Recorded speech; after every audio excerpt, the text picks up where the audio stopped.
సిండికేట్లు అయినాయి, కొంతమంది రాజకీయ నాయకులు లేకపోతే అధికార పార్టీ ఎమ్మెల్యేలు బినామీలకు ఇచ్చుకున్నారు, అది గొడవలు అవుతున్నాయి, కొన్ని చోట్ల బెల్ట్ షాపులు ఇవి నడుస్తున్నాయి కొన్ని చోట్ల. ఓవరాల్గా మద్యం విధానాన్ని మీరు పోల్చినప్పుడు గతానికి ఇప్పటికీ జనంలో ఇది చూస్తే సమర్థిస్తున్నామనే వాళ్ళు 54% మంది ఉన్నారు, వ్యతిరేకిస్తున్నాం అనేవాళ్ళు 35% మంది ఉన్నారు.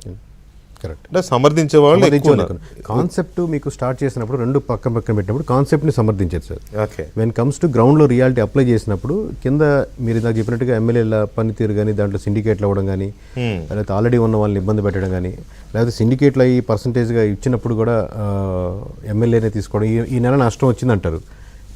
ఏ నష్టం వచ్చింది ఎందుకు వచ్చింది తెలియదు, కానీ ఎమ్మెల్యేని పోయి డైరెక్ట్గా అడగలేరు ఎందుకు వచ్చిందండి బాగానే అవుతుంది కదా అని అడగలేరు. సో సిండికేట్లో ఉన్న పార్ట్నర్స్ కూడా ఇబ్బంది పడుతున్నారు. ఇంతకుముందు ఉన్నటువంటి పర్సంటేజ్ ట్యాక్సేషన్కి ఇంతకుముందు 12-13 అంటే ఇప్పుడు 35-40 దాకా వెళ్ళింది. సో వీళ్ళకి దాంట్లో 12% మిగిల్చుకోవాలంటే కష్టం. కొన్ని దగ్గర ప్రైస్ పెంచుకునే దానికి ట్రై చేస్తున్నారు కానీ అన్ని దగ్గర కుదరట్లేదు.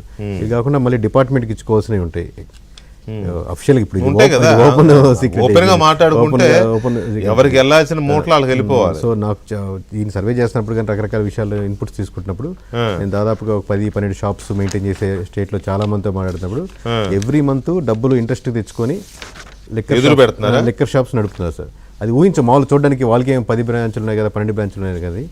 మీరు ఆఫ్ ది రికార్డ్ మాట్లాడితే ప్రతి ఒక్కరికి ఆ షాప్స్ చిన్న షాప్స్ నడిపే వాళ్ళందరికీ ఇబ్బంది పడుతున్నారు. ఓకే. దీంట్లోనే ఓటర్ల వారీగా కూడా మీరు మద్దతు అని చెప్పి అడిగారు, నూతన మద్యం విధానంపై ఓటర్ల వారీగా అని. నాకు ఇందులో కొంచెం ఇంట్రెస్టింగ్ పాయింట్ ఏంటంటే, సరే ఓకే కూటమి ఓటర్లు ఎలాగూ వాళ్ళ ప్రభుత్వం కాబట్టి 60% మంది సుమారుగా మద్దతు పలిగారు దీనికి. వైసీపీ ఓటర్లు కూడా వ్యతిరేకించే వాళ్ళకంటే మద్దతు పలికే వాళ్ళు ఎక్కువ ఉన్నారు, 4%. అవును సార్. అంటే YSRCP strongly support 19.98 sir. Somewhat support average గా ఉంది, పర్లేదు సపోర్ట్ చేస్తాం అన్నగా 26.71 సార్. ఆ రెండు కంప్లీట్ చేస్తే లాస్ట్ 5 years లో ఏంటంటే వైఎస్ఆర్సీపీ కావచ్చు టీడీపీ కావచ్చు లెక్కర్ వచ్చేసరికి బ్రాండ్ దగ్గర బాగా ఇబ్బంది పడ్డారు, బాగా సఫర్ అయ్యారు. మళ్ళీ వేరే దగ్గర ఎవరు వస్తున్నా కానీ బయట స్టేట్స్ నుంచి ఆ బ్రాండ్ తెప్పించుకోవడం అనేది ఎమోషనల్ బ్రాండ్ అనేది ఎమోషనల్ కనెక్షన్ ఉంటుంది సార్. రైట్ రాంగ్ అది మన డిబేట్ కాదు. ప్రతి ఒక్కరు ఒక బ్రాండ్కి అలవాటు పడతారు, ఆ బ్రాండ్ తీసుకుంటారు. సో ఆ బ్రాండ్కి ఓటు వైఎస్ఆర్సీపీ కైనా బ్రాండ్ కోసం ఇష్టపడుతున్నారు కదా సార్. బ్రాండ్ దొరుకుతాయి, అవైలబిలిటీ అని ఆ రకంగా సపోర్టింగ్ దొరికింది.